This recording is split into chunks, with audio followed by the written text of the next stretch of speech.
Hello guys, welcome to रोजगार सवेरा Uttar Pradesh special class में आप सभी का एक बार फिर से स्वागत है।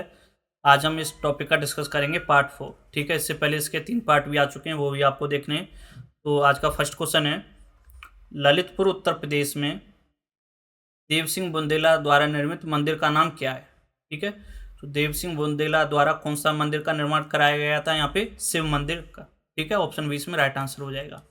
ओके, शिव मंदिर। इसके अलावा यहाँ पे दशावतार मंदिर भी लिखा है ऑप्शन डी में, तो वो क्या था। दशावतार मंदिर गुप्त काल में का निर्माण हुआ था। कब? गुप्त काल में। कई बार पूछा जाता है कि दशावतार मंदिर कहाँ पे स्थित है, ललितपुर में स्थित है, और किस टाइम पीरियड में इसका निर्माण किया गया था, गुप्त काल में। ओके, तो ये कुछ फैक्ट हैं जो आपको पता होना चाहिए। अब इसकी बात करें शिव मंदिर की, तो ये ललितपुर जिले में स्थित है। कहाँ पे? देवगढ़ के किले में स्थित है ये। ठीक है, इसमें 31 जैन मंदिर के अलावा हिंदू मंदिर में, यानी हिंदू और जैन दोनों धर्म से संबंधित यह मंदिर है। ठीक है, उत्तर प्रदेश के ललितपुर जिले में देवगढ़ का किला स्थित है। क्वेश्चन पूछा जाता है देवगढ़ का किला कहाँ स्थित है, ललितपुर जिले में स्थित है। देवगढ़ के किले में 31 जैन मंदिरों के अलावा हिंदू मंदिर भी है, जिसमें से नरसिंह मंदिर का निर्माण बुंदेला राजा देव सिंह ने करवाया था। ठीक है, जबकि दशावतार मंदिर का निर्माण गुप्त काल में हुआ था इसका निर्माण। सेकंड क्वेश्चन है आज का, भारत का राष्ट्रीय प्रतीक सिंह स्तंभ जो अशोक द्वारा निर्मित किया गया था, जहाँ स्थित है वह नगर क्या है, तो ये सारनाथ में स्थित है। ठीक है, ऑप्शन 20 में राइट आंसर हो जाएगा। भारत का जो राष्ट्रीय प्रतीक है, अशोक स्तंभ भी बोलते हैं इसे, सिंह स्तंभ को, अशोक द्वारा इसका निर्माण कराया गया था। उत्तर प्रदेश के सारनाथ में स्थित हो। सारनाथ कहाँ पे स्थित है? वाराणसी में, है ना। सारनाथ कहाँ पे स्थित है? वाराणसी में स्थित है। ठीक है, इसमें मूल रूप से 4 शेर हैं जो कि चारों दिशाओं की ओर उनके मुख हैं। ठीक है, अच्छा क्वेश्चन पूछा जाता है इस भारत का राष्ट्रीय प्रतीक कब घोषित किया गया। ठीक है, भारत का राष्ट्रीय प्रतीक इसे कब घोषित किया गया, तो 26 जनवरी 1950 को। ओके, 26 जनवरी 1950 को इसको भारत का राष्ट्रीय प्रतीक घोषित किया गया। बहुत ही इंपॉर्टेंट है, कई बार परीक्षा में पूछा जाता है स्ट्रेटजी के रूप में। ठीक है, और इस प्रतीक के नीचे क्या लिखा है? सत्यमेव जयते,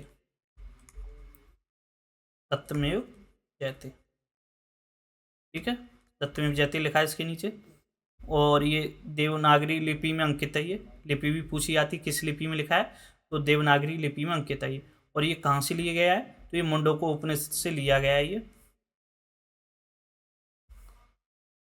ठीक है, मुंडको उपनिषद से लिया गया है ये। ओके, ये कुछ फैक्ट हैं इससे संबंधित तो आपको पता होना चाहिए। एक बार फिर से रिवाइज करते हैं। भारत का राष्ट्रीय प्रतीक सिंह स्तंभ जो अशोक द्वारा निर्मित किया गया है, कहाँ स्थित है? सारनाथ में स्थित है। सारनाथ कहाँ पे स्थित है? वाराणसी में। ठीक है, इसे राष्ट्रीय प्रतीक कब घोषित किया गया, तो 26 जनवरी 1950 को इसे राष्ट्रीय प्रतीक घोषित किया गया। उसके बाद इस पे नीचे क्या लिखा है? सत्यमेव जयते लिखा है, जो कि कहाँ से लिया गया? मुंडको उपनिषद से लिया गया है। और ये किस लिपि में लिखा है, तो देवनागरी लिपि में लिखा है। ओके, क्वेश्चन नंबर 3 आज का, निम्न में से कौन सा उत्तर प्रदेश का लोकगीत नहीं है। ठीक है, तो बिरहा उत्तर प्रदेश का लोकगीत है, कजरी भी है और रसिया भी है। लेकिन होला माँ आपने बिल्कुल नहीं पढ़ा होगा, ना कभी सुना होगा, तो ऑप्शन 20 में राइट आंसर होगा। ठीक है, होला माँ उत्तर प्रदेश से संबंधित नहीं है, बाकी सभी ये उत्तर प्रदेश से संबंधित। होला माँ मुख्य रूप से कहाँ का ये लोकगीत है, तो ये राजस्थान का है। ठीक है, राजस्थान का ये। अब बात करें बिरहा की, तो ये कहाँ पे है? पूर्वी उत्तर प्रदेश में मनाया जाता है ये। ओके, पूर्वी उत्तर प्रदेश में। कजरी कहाँ पे मनाया जाता है, तो ये पूर्वी उत्तर प्रदेश में मनाया जाता है कजरी। वर्षा ऋतु से संबंधित है कजरी। उसके बाद रसिया, तो ये ब्रज क्षेत्र से संबंधित है। ठीक है, ब्रज क्षेत्र से संबंधित है ये, जो कि होली महोत्सव के आसपास मनाया जाता है। क्वेश्चन नंबर 4 है, उत्तर प्रदेश का बरसाना का होली महोत्सव किसके लिए प्रसिद्ध है। ठीक है, तो उत्तर प्रदेश की जो बरसाने की होली है वो मुख्य रूप से लठमार होली के लिए प्रसिद्ध है। ऑप्शन सी इसमें राइट आंसर हो जाएगा। ठीक है, क्वेश्चन नंबर 5 है, निम्नलिखित में से कौन सा स्थान सितार और सुरबहार के इमदाद खानी घराने के लिए जाना जाता है, यानी कि इमदाद खानी घराना पूछा गया है। ठीक है, तो इमदाद खानी घराना है ये इटावा से संबंधित। ऑप्शन सी इसमें राइट आंसर हो जाएगा। ठीक है। इटावा को सितार और सुरबहार के इमदाद खानी घराने के रूप में भी जाना जाता है। ओके, इसके बारे में डिटेल से बात करें तो इटावा घराना इसे किस नाम से जानते हैं? इमदाद खानी घराना के नाम से भी जानते हैं इसे। इसके संस्थापक कौन थे? 19वीं शताब्दी में उस्ताद इमदाद खान द्वारा ये स्थापित किया गया था। संस्थापक इंपोर्टेंट होते हैं, कई बार परीक्षा में पूछे जाते हैं। ठीक है, कौन थे इसके संस्थापक? इमदाद खान इसके संस्थापक थे। यह सितार और सुरबहार, ठीक है, दोनों ही हैं। सितार और सुरबहार में गायकी अंग के लिए प्रसिद्ध है, जो गीतात्मक अंकरण और मीट के लिए 7 मुखर संगीत का अनुकरण करता है। इनकी अगर प्रसिद्ध हस्तियों की बात करें तो कौन कौन है? उस्ताद विलायत खान किस घराने से संबंधित हैं? इटावा घराने से। इस तरीके से सवाल पूछा जाता है। तो उस्ताद विलायत खान, उसके बाद उस्ताद साहिद परवेज खान, उस्ताद इमरात खान, ये तीनों इटावा घराने से संबंधित हैं। इसके अलावा यहाँ पे किराना घराना भी लिखा है, तो उसे भी पढ़ते हैं। किराना घराना जिसे हिंदुस्तानी गायन घराना के नाम से भी जानते हैं, उस्ताद अब्दुल करीम खान और उस्ताद अब्दुल वाहिद खान द्वारा इसे लोकप्रिय बनाया गया। वो इसकी अगर बात करें, इसकी रूट्स जो मुख्य रूप से इसकी जड़ें हैं वो फर्रुखाबाद से संबंधित हैं, फर्रुखाबाद के कायमगंज से। ठीक है, यह शुद्ध स्वर शैली, धीमी गति वाले ख्याल और गहन भावपूर्ण रंग अभिव्यक्ति के लिए जाना जाता है। यह स्वर संस्कृति, दीर्घ मोड़ और राग भाव पर जोर देता है। हिंदुस्तानी घराना से संबंधित या किराना घराना से संबंधित मोस्ट इंपोर्टेंट क्वेश्चन ये है, क्वेश्चन पूछा जाता है डायरेक्ट। पंडित भीमसेन जोशी का संबंध किस घराने से है? तो इनका संबंध किस घराने से? हिंदुस्तानी घराने से, हिंदुस्तानी गायन घराने से या किराना घराने से। ठीक है, इंपोर्टेंट है बहुत। और इन्हें भारत रत्न भी मिला है। कब मिला है? 2008 में। 2008 में सिर्फ एक व्यक्ति को भारत रत्न मिला था, पंडित भीमसेन जोशी को। ठीक है, इसके अलावा जो गंगूबाई हंगल हैं वो भी इसी घराने से संबंधित हैं, और डॉक्टर प्रवान ने भी इसी घराने से संबंधित हैं। ठीक है, नेक्स्ट क्वेश्चन है, कवि काका हाथरसी द्वारा कौन सी फिल्म ब्रजभाषा में बनाई गई थी? ठीक है, तो हाथरस के कवि थे काका हाथरसी, इनके द्वारा कौन सी फिल्म ब्रजभाषा में बनाई गई थी? जमुना किनारे। ओके, ऑप्शन सी इसमें राइट आंसर हो जाएगा। इलाहाबाद हाईकोर्ट की परीक्षा में पूछा गया है ये, आरओ की परीक्षा में। ठीक है, जमुना किनारे इन्होंने फिल्म बनाई थी। अच्छा, काका हाथरसी का वास्तविक नाम क्या था? इनका वास्तविक नाम आपको पता होना चाहिए। काका हाथरसी का वास्तविक नाम क्या था? प्रभुलाल गर्ग। ठीक है, इनका रियल नेम था प्रभुलाल गर्ग, इनका वास्तविक नाम था। ओके, इन्हें पद्मश्री भी मिला था 1985 में भारत सरकार द्वारा। क्वेश्चन नंबर 7 है, हिंदू मुस्लिम एकता का संकेतक सुलह कुल महोत्सव कहाँ मनाया जाता है? तो ये सवाल मैंने कराया ना ऑलरेडी आपको, है ना, जो एक्स्ट्रा फैक्ट्स देता हूँ उसमें कराया ना ही आपको। तो कहाँ मनाया जाता है? आगरा में।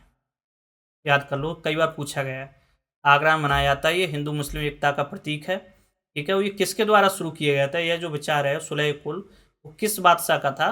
तो अकबर का। ठीक है, अकबर का विचार था ये सुलह कुल। अकबर ने ही सुलह कुल की नीति भी अपनाई थी मुगल काल में। ठीक है, अकबर द्वारा पेश किया गया था, जिसका अर्थ क्या होता है? सार्वभौमिक शांति। ठीक है, अकबर ने 1575 में, आपको कराया भी था 1575 ईस्वी में,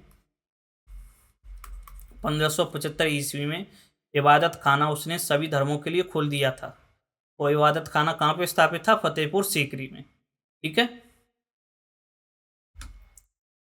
कुछ उत्सव और भी दिए हैं तो इन्हें भी पढ़ते हैं, इंपोर्टेंट है ये। कुंभ मेला कहाँ पे मनाया जाता है? उत्तर प्रदेश में, प्रयागराज में, त्रिवेणी संगम पर। ठीक है, विश्व का सबसे बड़ा आध्यात्मिक समागम आयोजित होता है ये। इसमें क्या क्या होता है? तो अखाड़ा, जुलूस, धार्मिक प्रवचन प्रत्येक 12 वर्ष पर मनाया जाता है। पूर्ण कुंभ और अर्ध कुंभ 6 वर्ष के। ठीक है, 6 वर्ष के गैप में अर्ध कुंभ मनाया जाता है और 12 वर्ष के गैप पे पूर्ण कुंभ मनाया जाता है, जिसे महाकुंभ भी बोलते हैं। अब ताज महोत्सव आगरा में मनाया जाता है, ताजमहल के निकट मनाया जाता है। ये 10 दिवसीय सांस्कृतिक महोत्सव होता है, जिसमें मुगलकालीन कला, शिल्प, संगीत, नृत्य और व्यंजनों का प्रदर्शन किया जाता है। उसके बाद देव दीपावली वाराणसी में, बहुत ही इंपॉर्टेंट है, कई बार परीक्षा में पूछी गई है। देव दीपावली मोस्ट इंपॉर्टेंट। देव कुंभ मेला सभी को पता है, ताज महोत्सव सभी को पता है, लेकिन देव दीपावली नहीं पता होती। ये वाराणसी में आयोजित किए जाते हैं। किस शहर में? वाराणसी में। और कब? कार्तिक पूर्णिमा पर लाखों दीपों से जगमगाते गंगा के घाट पर। यह आध्यात्मिक धन्यवाद का प्रतीक है, क्योंकि ऐसा माना जाता है कि यह वह रात है जब देवता पृथ्वी पर अवतरित होते हैं। बहुत ही इंपॉर्टेंट है। देव दीपावली कहाँ पे मनाई जाती है? वाराणसी में। ओके, नेक्स्ट क्वेश्चन है, उत्तर प्रदेश में अयोध्या में पवित्र सरयू नदी पर प्रथम लग्जरी क्रूज सेवा का नाम क्या है? ठीक है, सरयू नदी के किनारे स्थित है अयोध्या, तो यहाँ पे प्रथम लग्जरी क्रूज सेवा का नाम क्या है? रामायण क्रूज सेवा। ऑप्शन सी इसमें राइट आंसर हो जाएगा। ओके, रामायण क्रूज सेवा है इसका नाम। अगला सवाल देखते हैं, क्वेश्चन नंबर 9 है, उत्तर प्रदेश के निम्नलिखित में से किस कलाकार को भारत रत्न मिला है? तो भारत रत्न किसे मिला है? बिरजू महाराज को तो नहीं मिला है भारत रत्न, ये कथक सम्राट थे, ये इन्हें कालिदास पुरस्कार मिला है, पद्म विभूषण मिला है, और उत्तर प्रदेश और भी काफ़ी सारे पुरस्कार मिले हैं बिरजू महाराज को, ठीक है ना। फिल्म क्षेत्र में भी मिले हैं इन्हें कोरियोग्राफी के लिए। बेगम अख्तर और जोहरा सैगर, इनमें से किसी को भी भारत रत्न नहीं मिला है। भारत रत्न मिला है सिर्फ उस्ताद बिस्मिल्लाह खां को, ठीक है। उस्ताद बिस्मिल्लाह खां को 2001 में भारत रत्न दिया गया था, करा चुका हूँ। 2001 में 2 व्यक्तियों को भारत रत्न मिला था, एक उस्ताद बिस्मिल्लाह खां और एक लता मंगेशकर, ठीक है। 2 लोगों को भारत रत्न मिला था। इनके बारे में अगर डिटेल से देखें तो प्रसिद्ध शहनाई वादक, क्वेश्चन पूछा जाता है उस्ताद बिस्मिल्लाह खां किससे संबंधित थे, किस वादन से? तो शहनाई वादक, ठीक है। प्रसिद्ध शहनाई वादक उस्ताद बिस्मिल्लाह खां को 2001 में भारत रत्न से सम्मानित किया गया। 2001 में इनके अलावा लता मंगेशकर को भी भारत रत्न मिला है, ठीक है। तो इन्हें 2001 में भारत रत्न मिला। 1947 में आज़ादी की पूर्व संध्या पर लाल किले पर, बहुत ही इंपॉर्टेंट फैक्ट है, लाल किले पर बिस्मिल्लाह खां ने शहनाई बजाई थी। क्वेश्चन पूछा जाता है 1947 में आज़ादी की पूर्व संध्या पर लाल किले पर किसने शहनाई बजाई थी? तो उस्ताद बिस्मिल्लाह खां ने, ठीक है। इनका जन्म 1916 में बिहार के डुमरा में हुआ था। कहाँ हुआ था इनका जन्म? बिहार में, ना कि उत्तर प्रदेश में। इनके दादा रसूल बख्श खान ने उन्हें शहनाई की शिक्षा दी थी।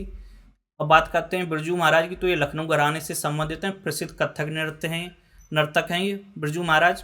उसके बाद बेगम अख्तर कौन है? तो ये प्रसिद्ध गायिका हैं, ठीक है। और जोहरा सहगल ये अभिनेत्री हैं। ये कुछ एक्स्ट्रा फैक्ट थे। ओके, नेक्स्ट क्वेश्चन है, निम्नलिखित में से कौन सा ऐतिहासिक स्मारक लखनऊ में नहीं है? ठीक है, पूछा गया है लखनऊ में नहीं है। तो लखनऊ में कौन सा स्थल नहीं है? रूमी दरवाजा लखनऊ में ही स्थित है ना, और इसकी हाइट कितनी है? 60 फीट, कई बार पूछी गई है। ओके, 60 फीट इसकी हाइट है, और इसे टर्किश गेट भी बोलते हैं। इसका निर्माण किसने करवाया? आसुफउद्दौला ने इसका निर्माण कराया था। खुर्शीदबाग लखनऊ में क्या? नहीं। ऑप्शन बी राइट आंसर हो जाएगा, खुर्शीदबाग लखनऊ में नहीं है, इसे खुसरो बाग भी बोलते हैं। ये कहाँ पे स्थित है? ये स्थित है प्रयागराज में। ओके, प्रयागराज में स्थित है ये खुर्शीदबाग। ये जहांगीर का बड़ा पुत्र था खुसरो, उसी के नाम पे है खुर्शीदबाग, ठीक है। और यहीं पर इसकी बहन की भी कब्र स्थित है, खुर्शीद की बहन, जिसका नाम था नियाम बेगम। ओके, नियाम बेगम का मकबरा यहीं पे है। और जो जहांगीर की पत्नी थी, यानी इसकी मदर थी जो सुल्ताना बेगम, उसका भी मकबरा यहीं पे है। सुल्ताना बेगम जहांगीर की बेगम है ये, यानी इन तीनों का मकबरा कहाँ पे? खुर्शीदबाग में। और खुसरो का मकबरा इस भी बोलते हैं इसे, ठीक है। जहांगीर का बड़ा पुत्र था ये खुर्शीद मिर्जा, खुसरो मिर्जा, ठीक है। और खुर्रम था, खुर्रम बाद में जाके शाहजहाँ बना। खुर्रम ने ही इसे खुसरो को अंधा करवा दिया था। इतिहास की क्लास में डिटेल में डिस्कस करेंगे किस तरीके से उसने पहले खुसरो को अंधा कराया, फिर बाद में मार दिया। किसने? खुर्रम ने। खुर्रम जो कि आगे चलकर शाहजहाँ बना। तो इसका राइट आंसर हो जाएगा ऑप्शन बी खुर्शीदबाग। बाकी छोटा इमामबाड़ा और जामा मस्जिद ये सभी लखनऊ में स्थित हैं। ओके, नेक्स्ट क्वेश्चन है, में से कौन सा विकल्प असंगत है? ठीक है, कौन सा सही नहीं है यहाँ पे? तो खुर्शीदबाग लखनऊ में, देखो फिर से पूछा है ये सवाल, इलाहाबाद हाईकोर्ट ने पूछा है 7 जनवरी को। और देखो ये सवाल का पूछा 6 जनवरी 2022 को, यानी सवाल कैसे रिपीट होते हैं। इलाहाबाद हाईकोर्ट आरओ में 6 जनवरी को ये सवाल पूछा गया 2022 में, शिफ्ट फर्स्ट में। उसके बाद इलाहाबाद हाईकोर्ट के ही 7 जनवरी को अगले दिन ये सवाल फिर से पूछा गया सेकंड शिफ्ट में। देख रहे हो, तो सेम टू सेम सवाल रिपीट होते हैं, इसलिए हमेशा कोई भी क्वेश्चन पेपर आता है उसे हमें सॉल्व करना चाहिए, ठीक है। तो इसका राइट आंसर क्या हो जाएगा? खुर्शीदबाग। ये कहाँ पे स्थित है? प्रयागराज में स्थित है, ना कि लखनऊ में। ओके, प्रयागराज में स्थित है ये। बाकी लाल खान का मकबरा वाराणसी में स्थित है, ये ठीक है। दीनी का रोजा आगरा में स्थित है, ये भी ठीक है। और चौखंडी स्तूप सारनाथ में स्थित है, ये भी ठीक है, बाकी सब सुमेलित हैं। ओके, क्वेश्चन नंबर 12 है, उत्तर प्रदेश में शेख सलीम चिश्ती की दरगाह कहाँ स्थित है? ठीक है, तो शेख सलीम चिश्ती की दरगाह कहाँ है? फतेहपुर सीकरी में स्थित है, ये ऑप्शन 20 में राइट आंसर हो जाएगा। ठीक है, और इन्हीं के नाम पर अकबर ने जहांगीर का नाम सलीम रखा था। जहांगीर उसने बाद में अपना नाम चेंज किया, टाइटल लेते हैं ये लोग बाद में, मुगल बादशाह। तो अकबर ने अपने पुत्र का नाम शेख सलीम चिश्ती के नाम पर ही सलीम रखा था। जहांगीर का वास्तविक नाम क्या था? सलीम। ठीक है, वो फतेहपुर सीकरी एक यूनेस्को साइट भी है, हमेशा याद रखो ये फैक्ट। क्या है ये? यूनेस्को साइट है। कब इसे यूनेस्को साइट घोषित किया गया? 1986 में। ओके, और अकबर ने इसे राजधानी कब बनाया? 1571 में। 1571 में से अपनी राजधानी बनाया था फतेहपुर सीकरी को। क्वेश्चन नंबर 13 है, यहाँ पे लिस्ट 1 को लिस्ट 2 से मैच करना है हमें। ठीक है, तो एक तरफ इंस्टीट्यूट लिखे, एक तरफ उनकी स्टेब्लिश ईयर लिखी है। तो भातखंडे संगीत संस्थान की स्थापना कब हुई थी? इसकी स्थापना हुई थी 1926 में ही। ठीक है, उत्तर प्रदेश राज्य ललित कला अकादमी की स्थापना कब हुई थी? इसकी स्थापना हुई थी 1962 में। ठीक है, उत्तर प्रदेश संगीत नाटक अकादमी की स्थापना कब हुई? 1963 में हुई। तो सभी मैच हो रहे हैं। भारतीय नाट्य अकादमी की स्थापना 1975 में, यानी कि ABCD 1 2 3 4, option D right answer हो जाएगा इसका। ठीक है, अच्छा ये सभी हैं कहाँ स्थित? तो ये चारों के चारों लखनऊ में स्थित हैं। ओके, ये भी पता होना चाहिए आपको। तो वो ईयर इंपॉर्टेंट है, और मैंने ईयर आपको लिखाई हुई थी लास्ट क्लास में। भातखंडे संगीत संस्थान की स्थापना वर्ष पूछी जाती है, तो कब इसकी स्थापना हुई? 1926 में। अब 26 को आप उल्टा कर दो तो उत्तर प्रदेश राज्य ललित कला अकादमी की स्थापना वर्ष आ जाएगी 1962। ठीक है, संगीत सबसे प्राचीन है भातखंडे संगीत संस्थान, जिसकी स्थापना 1962 में हुई लखनऊ में। उसके बाद आता है उत्तर प्रदेश राज्य ललित कला अकादमी, इसकी स्थापना 1962 में हुई। उसके बाद आता है उत्तर प्रदेश संगीत नाटक अकादमी, इसकी स्थापना 1963 में हुई। सबसे लास्ट में आता है भारतेंदु नाट्य अकादमी, इसकी स्थापना 1975 में हुई। तो ये चारों के चारों संस्थान कहाँ पे स्थित हैं? अकादमी ये कहाँ पे स्थित हैं? लखनऊ में। ठीक है, अगला सवाल देखते हैं। यहाँ पे बताना कौन सा सही सुमेलित नहीं है। ठीक है, तो कौन सा सुमेलित नहीं है यहाँ पे?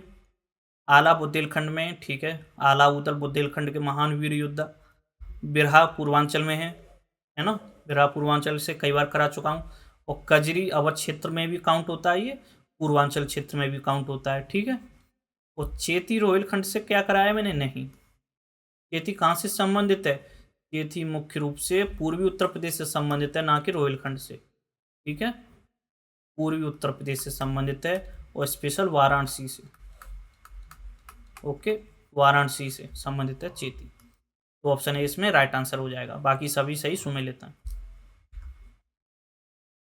अगला सवाल है, उत्तर प्रदेश के ललितपुर जिले में स्थित और पंचायन शैली के स्थापत्य देवगढ़ मंदिर प्रकार के मंदिरों का एक उदाहरण है। तो इस सवाल कई बार पूछा जाता है। ललितपुर जिले में स्थित पंचायन शैली, कौन सी शैली है? पंचायन शैली है। तो देवगढ़ मंदिर नाम है, ये कब बनाया गया था, कब का उदाहरण है? तो यह उत्तर गुप्त काल का। ठीक है, गुप्ता पीरियड से संबंधित है, ऑप्शन ए इसमें राइट आंसर हो जाएगा। कई बार मैंने जब ललितपुर कराया तो आपको कराया ये फैक्ट। ठीक है, Uttar Pradesh police assistant operator में पूछा गया है ये सवाल। किससे संबंधित है? ये ललितपुर से संबंधित है, उत्तर गुप्त काल से संबंधित है। ये फैक्ट आपको पता होना चाहिए। और ललितपुर का ओडीओपी क्या है? ललितपुर के ओडीओपी की बात करें तो क्या है यहाँ का ओडीओपी? जरी सिल्क साड़ी। जरी सिल्क साड़ी यहाँ का ओडीओपी है। इसके अलावा स्कूल ड्रेस भी है यहाँ का ओडीओपी। ठीक है, और फूड प्रोसेसिंग, ये तीनों यहाँ के ओडीओपी हैं। जरी सिल्क साड़ी, स्कूल ड्रेस और फूड प्रोसेसिंग, यहाँ के तीनों ये ओडीओपी ललितपुर के। ठीक है, और ललितपुर उत्तर प्रदेश का एक ऐसा जिला है जिसका जनघनत्व सबसे कम है। इस जिले का जनघनत्व सबसे कम है ललितपुर का। सबसे कम मुस्लिम आबादी कहाँ निवास करती है? ललितपुर में निवास करती है। ठीक है, ललितपुर की सीमा सिर्फ एक जिले से स्पर्श होती है उत्तर प्रदेश में। किस जिले से? झांसी से। बाकी ये तीनों तरफ से मध्य प्रदेश से घिरा हुआ है। ओके, अगला सवाल है, औपचारिक अवसरों पर उत्तर प्रदेश के पुरुष पहनते हैं जो कढ़ाई से सजा हुआ कुर्ता है तो क्या पहनते हैं? ब्लेजर, रेशम की कमीज, शेरवानी, धोती। ठीक है, औपचारिक जो कि कढ़ाई से सजा हुआ है, तो कढ़ाई से क्या सजा हुआ होता है कपड़ा? शेरवानी। ठीक है, ऑप्शन सी इसमें राइट आंसर हो जाएगा। इसे बस ऑप्शन की सहायता से भी कर सकते हैं हम। ठीक है, तो शेरवानी इसमें राइट आंसर होगा।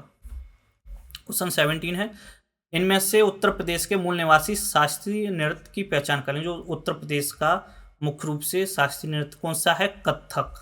ठीक है, ऑप्शन डी राइट आंसर हो जाएगा। बिरजू महाराज किस नृत्य से संबंधित थे? कथक नृत्य से संबंधित हैं बिरजू महाराज, काफी बार पूछा जाता है। ठीक है,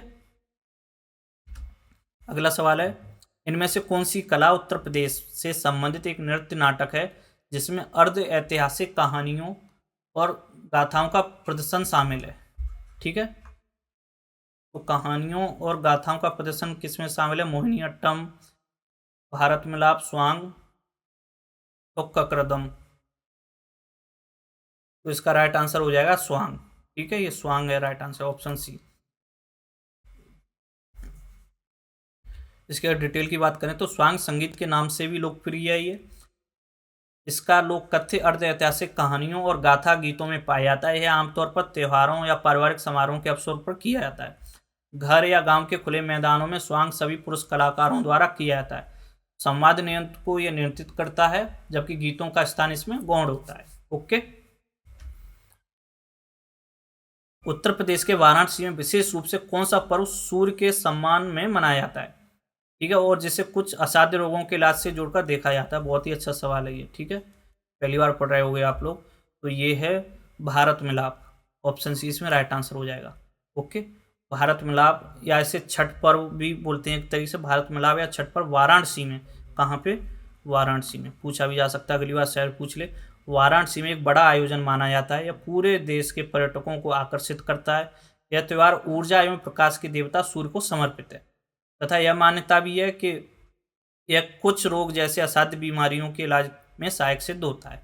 ठीक है, और आज का लास्ट सवाल है, चरकुला और दादरा किस राज्य के नृत्य रूप हैं?